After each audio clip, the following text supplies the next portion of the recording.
meus amigos, Cinco Letras está de volta. Eu, Cleide Simões, professora de português, Rosana Chat, professora de história, ela está aqui.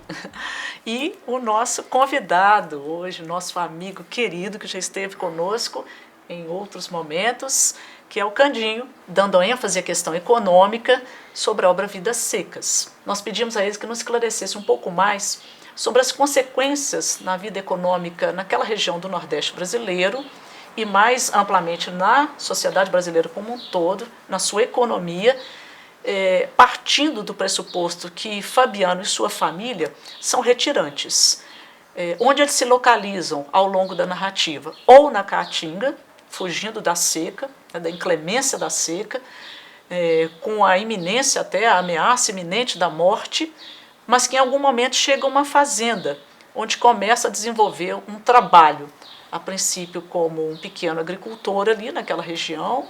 Depois, quando o patrão, dono da fazenda, chega, Fabiano é contratado como vaqueiro. Mas nós sabemos bem que, como é uma família de retirantes, ele está ali numa situação temporária, até o próximo período de seca, ele vai novamente se voltar para Caatinga, e que, portanto, ele não tem um trabalho formal, ele é apenas um vaqueiro e é tratado como era próprio daquele período, as pessoas naquela condição, como pelo coronelismo. Bom, a economia brasileira na República Velha, ela é denominada economia primária exportadora ou agrária exportadora, porque a principal fonte de dinamismo da economia advém de produtos primários, como no caso do café no centro-sul do Brasil e do cacau na Bahia, do açúcar no Nordeste. Havia alguma industrialização, mas ainda é um processo muito incipiente, que só vai tomar impulso a partir de 1930. Então, 1930 nós temos a ruptura de uma economia primária exportadora para uma economia chamada industrialização pela substituição de importações. O que é isso?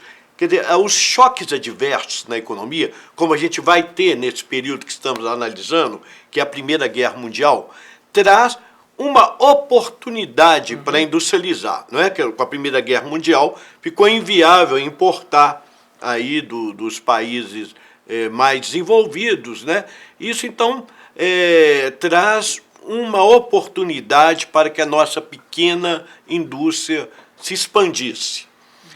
Só que isso aí vai se dar mais no Centro-Sul. O Nordeste ele vai continuar uma economia mais de subsistência, né, de pequenas propriedades ao lado dos latifúndios, e isso caracteriza a obra, quer dizer, a seca como um fenômeno avassalador que só vai ser encarado muitos anos depois com a criação da Sudene, aí, já no governo JK.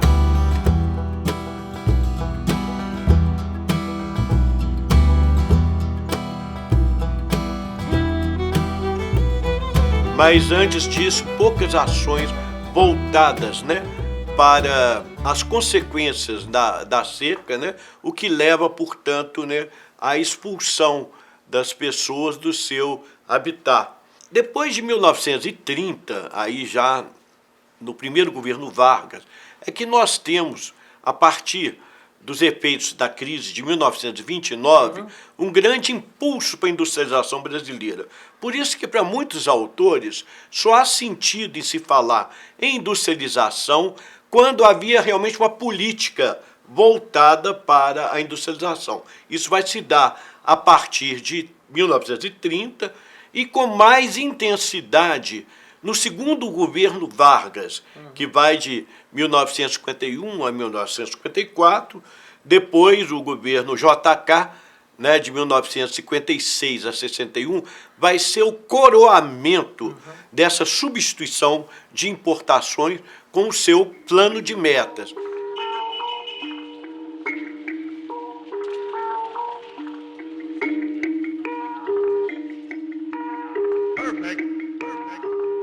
Mas até lá, então, a indústria ela vai ganhando espaço na economia brasileira a urbanização ela se torna crescente, começa a atrair, então, os fluxos migratórios, chamado êxodo rural, né, principalmente do Nordeste para o Sudeste. Mas no período da obra, né, nós não temos ainda esse êxodo rural intenso para o Sudeste. É mais mesmo a expulsão daquelas pessoas motivadas pela seca. Até porque, no caso do Fabiano e a sua família, no que eles representam, né, enquanto retirantes, a miserabilidade é tamanha que eles não têm referência, na verdade, de que exista um outro mundo com outras demandas ou que lhes caiba. Tem um capítulo maravilhoso nesse sentido. O próprio Fabiano questiona isso algumas vezes, é bom que o leitor tenha isso em mente quando rever a obra, que quando eles vão à cidade, né, no período do Natal, chama-se Festa o capítulo, e as crianças muito pequenininhas, elas falam, vêm as vitrines dos magazãs mesmo ali de uma cidade interior, veja bem, né, muito próxima a Caatinga, mas vêm objetos que elas nunca tiveram oportunidade de manusear, que elas sequer sabem o nome. Então eles sequer desconhecem a linguagem. Como vamos imaginá-los, não é, reivindicando outros espaços, outras formas de sobrevivência e principalmente de uma substituição daquela vida de retirante, de vaqueiro, se eles não têm notícia do que acontece no mundo, não é?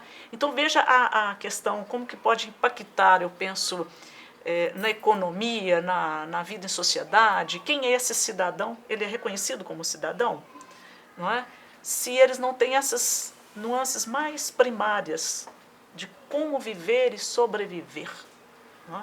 Então eu creio que isso é algo que, creio que pela história, né, como você também já colocou, Candim, que é a partir de Vargas, né, Rosana, que isso começa, essa assistência ao homem que vive no interior do Brasil, como é que ela fica? Eu acho que aí essa discussão, eu acho que o Candinho há de concordar comigo, essa discussão é um pouco, ela é até difícil de ser elaborada, porque você perguntou, esse cara é tido como um cidadão?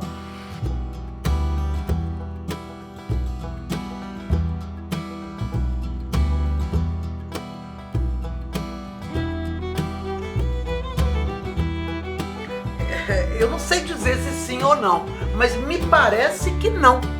Por quê? Ele não pode votar, né? O analfabeto não votava. Ele não tem lei trabalhista, né? O Estado não garante uma mínima sobrevivência, porque eu ouso em dizer que o grande protagonista nesse momento é a seca. Sim, né? sim. E o Estado não está nem aí se você está morrendo de fome ou não. Né? O grande latifundiário, nesse momento, também não. Tanto que ele explora, né? Na República Velha ele é o coronel, na Era Vargas, com a industrialização, esse retirante está vindo e ele vai para onde? É para a favela. Não é verdade? Eu estou errada, Candinho? Não. Então, não me parece que informalmente, ou mesmo formalmente, ele seja considerado um cidadão. Ele é aquele cara, ele é o invisível. Sim, não é? a consolidação das leis do trabalho é de 1943, né? Já no final do primeiro governo Vargas, né? E a partir daí, então, que os trabalhadores passaram a ser amparados, né, por direitos trabalhistas, né? É amparado o trabalhador urbano. Urbano. Sim, Não é? exato, Porque Sim. o rural continua lá jogadinho às Sempre, traças. sempre, Não é né? isso? Claro. Quem sustenta a economia brasileira neste momento? Pois é, quem sustenta a economia brasileira nesse momento é o café, né? O café ele permitia que se importasse faixas inteiras de bem de consumo que não eram produzidos no país, né?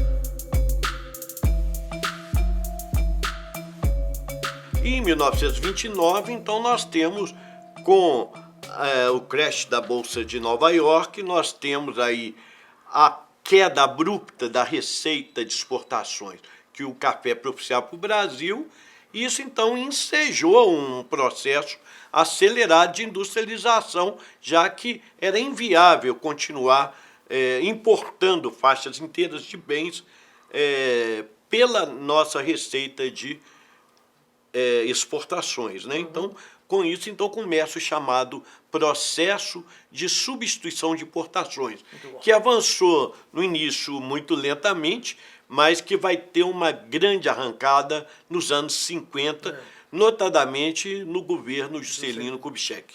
Muito bom. Muito bem, muito esclarecedor, não é? Então, nós não encerramos, nós interrompemos. Interrompemos, né? Nós teremos outros encontros com ele. Sim. Um beijo para todos. Um abraço a todos, Um muito abraço, obrigada, muito Candinho, obrigado, mais uma vez. obrigado Muito aí a obrigada, vocês viu? Uma honra pela mais uma atenção. vez estar com você.